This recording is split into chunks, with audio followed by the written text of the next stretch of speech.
Sam करंटास को लगातार 2 chance मिले लेकिन फिर भी कुछ कारकर्दगी ना दिखा सके। वेस्ट इंडीज के कोच आग बगोला हो गए। वेस्ट इंडीज के बॉलर ने सेकंड इनिंग में भी कमाल कर दिया। ऑस्ट्रेलिया की सेकंड इनिंग भी लड़खड़ा गई। वेस्ट इंडीज के बैट्समैन हुए रेत की दीवार साबित। मिचेल स्टार्क हो या पैट कमिंस, दोनों ने ही वेस्ट इंडीज खिलाड़ियों को हिला के रख दिया। अस्सलाम वालेकुम, मैं हूं नासिर अली। आप देख रहे हैं क्रिकेट एनालिस्ट। जितने भी सुनने वाले जाने वाले हैं उनको हम खुश आमदीद कहते हैं और न्यूज़ सब्सक्राइब को स्पेशली खुश आमदीद। उम्मीद है आपको मेरा चैनल पसंद आया होगा और जितने भी देख रहे हैं प्लीज़ उन सबसे रिक्वेस्ट है कि आप मेरे चैनल को सब्सक्राइब करें ताकि मेरी हर आने वाली वीडियो आप तक बआसानी पहुंच सके। नाज़रीन, आज हम आपको बताएंगे ऑस्ट्रेलिया और वेस्ट इंडीज के दरमियान डे 2 के हवाले से, जो कि first test match West Indies में जारी है। अगर डे 1 की मैं बात करूं तो वेस्ट इंडीज के 4 खिलाड़ी पवेलियन लौट गए थे अर्ली ही 57 रन पे और यूं ऑस्ट्रेलिया ने फर्स्ट इनिंग में जो कि टारगेट दिया 180 रन का और उसके ताक़त में वेस्ट इंडीज की बैटिंग जारी है फर्स्ट इनिंग की। और डे 2 में वेस्ट इंडीज बैटिंग का आगाज किया तो क्रीज पर मौजूद थे ब्रैडन किंग और उनके साथ इनके जो कैप्टन है रोस्टन चेज, ये मौजूद हैं और इन दोनों के दरमियान इनिंग का आगाज होने जा रहा है।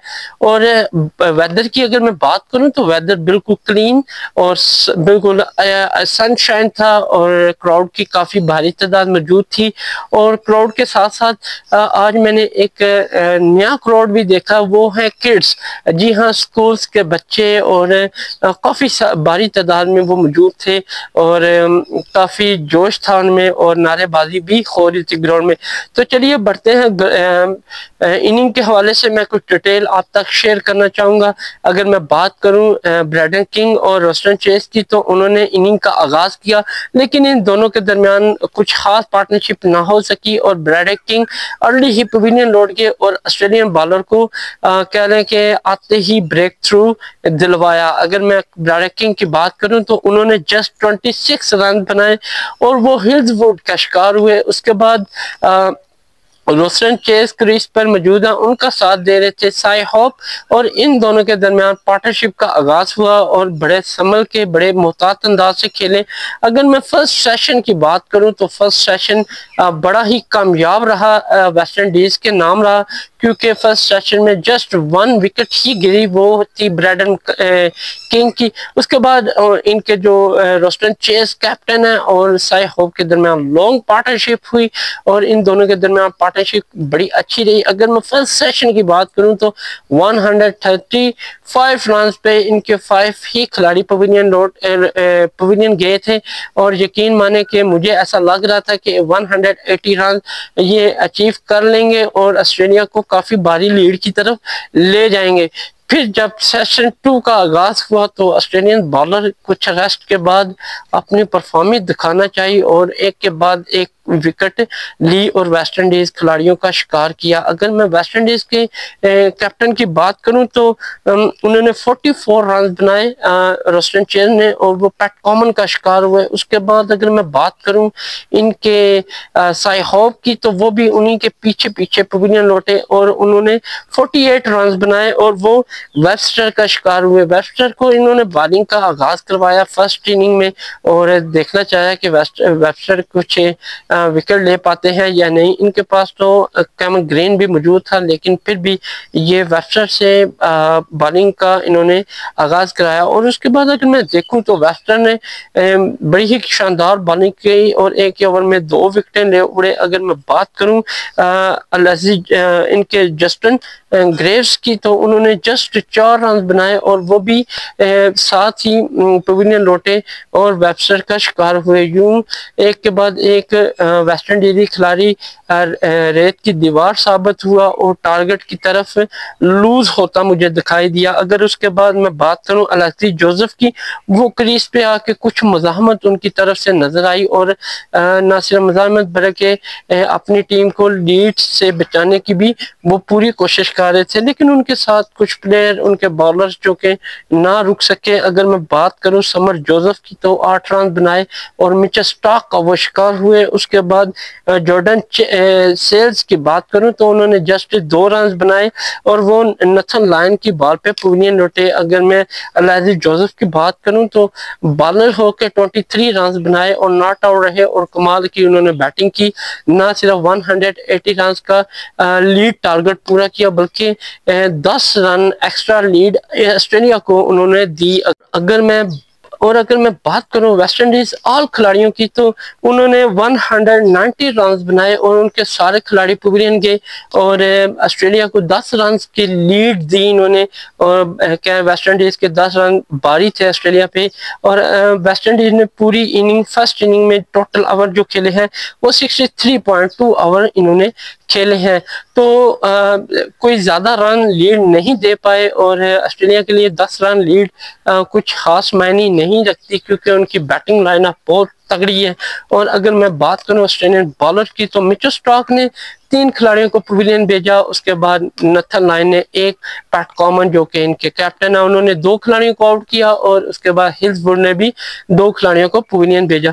तो यूं और साथ वेस्टर ने भी 2 खिलाड़ियों को पवेलियन भेजा। यूं अगर मैं पूरी इनिंग की बात करूं तो दोनों ही ऑस्ट्रेलिया और वेस्ट इंडीज तकरीबन बराबर ही रहे इनिंग में। क्यों जैसे वेस्ट इंडीज ने बॉलिंग की वैसे ही ऑस्ट्रेलियन बॉलर्स ने भी बड़ी शानदार बॉलिंग का आगाज किया। तो सेकंड इनिंग का आगाज हुआ, ऑस्ट्रेलिया ने अपनी सेकंड इनिंग का आगाज किया। सैम कंटास और उस्मान ख्वाजा के दरमियान पार्टनरशिप का आगाज हुआ और जैसा कि हमेशा की तरह मैं बोलता आ रहा हूँ कि इनकी ओपनिंग स्टैंड अच्छा नहीं हो रहा। उस्मान ख्वाजा के साथ उनको अच्छा बैट्समैन नहीं मिल रहा जो लॉन्ग पार्टनरशिप लगा सके और कह लें कि early breakthrough Usman Khawaja की तरफ से मिला इस दफा और उस्मान ख्वाजा LBW 15 रन बनाकर आउट हुए और वो एलाजी जोसेफ की बात पे पवेलियन लौटे। उन्होंने रिव्यू लिया लेकिन बॉल थोड़ी सी ऊंची थी लेकिन अंपायर कॉल थी, अंपायर ने आउट दिया जिसकी वजह से उन्हें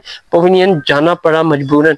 उसके बाद अगर मैं सैम कंटास और कैमरन ग्रीन के दरमियान बात करूं तो इन दोनों ने भी कुछ खास कारकर्दगी का मुजाहरा नहीं किया और सैम कंटास जस्ट 5 रन बनाए। समर जोसेफ की बॉल पे पवेलियन लौटे। सैम कंटास की मैं बात करूं तो 2 चांस लगातार 2 ही बॉलों पे समर जोसेफ की बॉल पे इन्हें मिला और वो स्लिप पे कैच गया लेकिन दोनों बार कैच छूट गया लेकिन फिर भी ये कुछ कारकर्दगी ना दिखा सके और तीसरी बार विकेट आउट हुए समर जोसेफ की ही बॉल पे और सैम कंटास जस्ट 5 रन बना सके। ऑस्ट्रेलिया लीड तो 10 रन की उतार दी और कह लें कि वेस्ट इंडीज को उन्होंने लीड देना शुरू भी कर दी लेकिन इनके 2 खिलाड़ी अर्ली ही पवेलियन जा चुके हैं। उसके बाद कैमरन ग्रीन का साथ देने जोश इंग्लिश आए और इन दोनों के दरमियान जस्ट 15 से 20 रन की पार्टनरशिप लगी और यहाँ पे कैमरन ग्रीन ने साथ छोड़ा 15 रन पे और जस्टिन ग्रेव्स की बॉल पे ये पवेलियन गए। तो कह लें कि फर्स्ट 3 प्लेयर्स बड़े नाम जो कि अर्ली ही पवेलियन लौट गए। ये सच में ऑस्ट्रेलिया को बहुत बड़ा धचका है और इनके प्लेयर क्रीज पे मौजूद बड़ा रन नहीं कर पा रहे। ये ऑस्ट्रेलियन मैनेजमेंट को सोचना होगा कि इनमें कुछ चेंजिंग लाई जाए। उसके बाद जोश इंग्लिश की मैं बात करूं तो वो भी जस्ट 12 रन बना सके और सेल्स का शिकार हुए क्योंकि चंद ओवर रह गए थे लेकिन वो क्रीज पे ना रुक सके और वो भी अर्ली ही पवेलियन लौट के। उसके बाद ट्रेविस हेड और उनका साथ वेबस्टर दे रहे थे और ये दोनों ही नॉट आउट रहे और खेल के अख्ताम पर इन दोनों का अगर स्कोर में बात करूं तो ट्रेविस हेड 13 रन बनाकर नॉट आउट रहे और उसके बाद वेबस्टर की बात करूं तो वो 19 रन पे नॉट आउट थे और इन्होंने कल दोबारा डे 3 में अपनी इनिंग का आगाज करना है। अगर मैं खेल के अख्ताम डे 2 के हवाले से बात करूं तो ऑस्ट्रेलिया का टोटल स्कोर बोर्ड 92 रन है और उनके 4 खिलाड़ी पवेलियन लौट के और ओवर की बात करूं 33 ओवर इन्होंने खेले। वेस्ट इंडीज के एक्स्ट्रा की बात करूं तो 13 रन इन्होंने एक्स्ट्रा दिए और ऑस्ट्रेलियन लीड की मैं बात करूं तो 82 रन की इन्होंने वेस्ट इंडीज को लीड दी है और कंटिन्यू है। अगर मैं वेस्ट इंडीज के बॉलर्स की बात करूं तो सारों ने ही एक एक खिलाड़ी को पवेलियन भेजा। समर जोसेफ ने एक खिलाड़ी को आउट किया, एलाजी जोसेफ ने एक को, उसके बाद जस्टिन ग्रेव्स ने एक खिलाड़ी को आउट किया और सेल्स ने भी एक खिलाड़ी को पवेलियन भेजा। देखना होगा कि ऑस्ट्रेलिया डे 3 में वेस्ट इंडीज को बड़ा टारगेट दे पाती है या मायूस कुन इसी तरह कम टारगेट दे के खुद परेशानी करेगी। तो ये देखना होगा डे 3 में, और डे 3 में बड़ा ही टफ कह लें कि मुकाबला होने जा रहा है और ऑस्ट्रेलिया को बड़े मुताद अंदाज से खेलना होगा, तभी वो ये मैच को अपने हाथ में ले सकते हैं। अदरवाइज उनके लिए मुश्किल से मुश्किल होता जाएगा, क्योंकि वेस्ट इंडीज का होम ग्राउंड है और वो बैटिंग करना बड़ा अच्छा जानते हैं, और देखना होगा कि वो डे 3 में क्या परफॉर्मेंस देते हैं। और इसी तरह हम भी देखेंगे कि डे 3 में दोनों टीमें क्या परफॉर्मेंस दे पाती हैं, और आपके पास एनालिस्ट लाजमी लेकर आएंगे। और उम्मीद है आपको मेरी ये वीडियो पसंद आई होगी। मिलते हैं डे 3 में, तब तक के लिए इजाज़त दें। अल्लाह हाफिज़।